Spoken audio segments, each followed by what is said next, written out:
Good luck. Speaking of Anita, it is great to have Anita. Now, Anita, I have a very simple rule on this show. We're not allowed to talk about the Giants and the Cowboys. We're only allowed to talk about your new book. Okay, I can sort of agree with that, but you know how much I love sports. Woo, I'm just excited that football is back and basketball camps will be opening soon. I love September.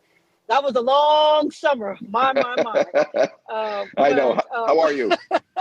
I'm doing great. I did want to jump on. I'm on my way to the gym, but I thought I should jump on because I've been getting so much love from everyone here and also on YouTube when you're doing live there. And I just wanted to jump on and just say how much I appreciate all of you. You guys are the salt of the earth. Just appreciate, your kindness and your good words and your support. I just want you to know how much I do. And Trent, thank you.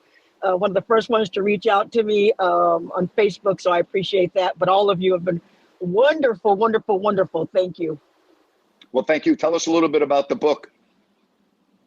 So this is a book I first wrote in 1999. So I went to college as an artist, and I did fine art, so I really didn't do a lot of illustration, and it's a very different type of a artistic style.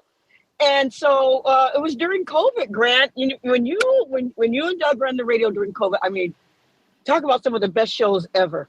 Your shows, I just have to mention your shows and the guests you had on. Oh my goodness, phenomenal. But it was during that time that I picked the story back up again, and I polished it up. I was off from teaching, so I had time on my hands to rework the story. I started doing some illustrations, taking some more art classes to train myself digitally, which was a big learning curve. But I wrote the story, and it's kind of based on some experiences I had as a child myself at my grandmother's house, just kind of thinking everything at her house was old, old house, old trees. The street was old. The people were old. Everything was old. I just thought, why is everything so old? But then, I came to appreciate things that were old, because if the tree doesn't live 100 years, it doesn't get very big. You don't get those beautiful old oak trees. New trees just don't have that same grandeur that the old trees do. So I really wanted to write something that would help children and really everyone not only appreciate old things, but people as we age, to appreciate our elderly, to see them for the wisdom that they have and the experience and what we can learn from them. So that was really what the premise of the book is about. That's outstanding. For the people that are interested in purchasing the book, what's the best way to go out and get it? Amazon. You can either type in my name or type in the name of the book. It's called Old, L-O-L-D, Ode to Joy. It is a play on the song Ode to Joy, but it's spelled O-L-D. And the best way to get it is on Amazon. Just type it in and it'll come right up.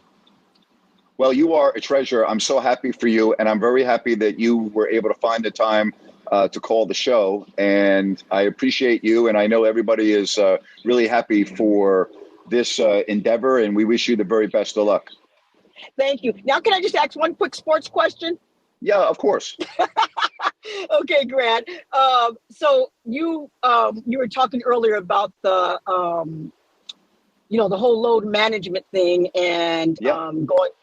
I could talk football, I could talk basketball, but this question just mainly about basketball, because now they have two rules in place, because if players don't play a certain number of games, then they're not eligible for awards. So that's correct. Hopefully between those two incentives, there will be a lot less of resting of players.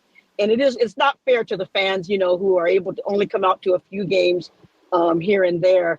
But my question was about the Kings. So they let go of two of the centers. They had way too many, and they decided to release Keita and Nerlens Noel. Yeah. Yep. And so now we have our two centers, the two potential backup centers, going into the season. They signed Jordan Ford, which I'm really happy about. So what do you think of the roster now as it stands?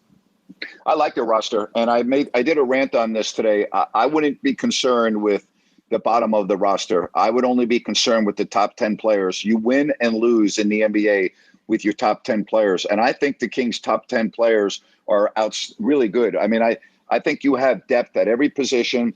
You have 2 All-Stars. You still have a young team.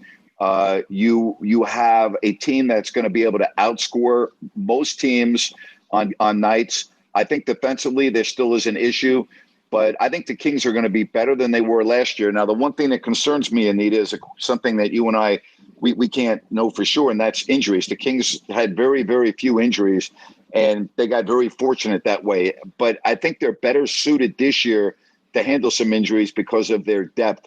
I think Keegan Murray is going to have an outstanding year after having 1 season under his belt. I really think he is going to be a tremendous player for this franchise for a long time. I think one of the key players on the roster, Anita, is Davion Mitchell, because they really don't have a bona fide backup point guard.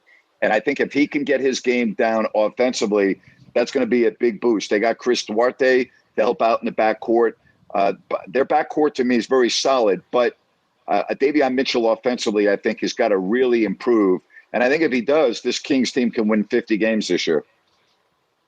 Well, that puts them at a higher over-under than a lot of the sports outlets have them at right now. They have them winning fewer games, but we don't care what they say. But thank you, Grant. Thank you, everyone. You guys are amazing. Love you all.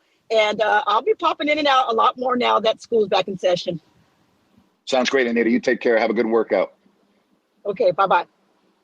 Great stuff from Anita. It's awesome. Old to Joy. Go to Amazon and get the book, Old to Joy. She's awesome. Take a look. It's in a book, a reading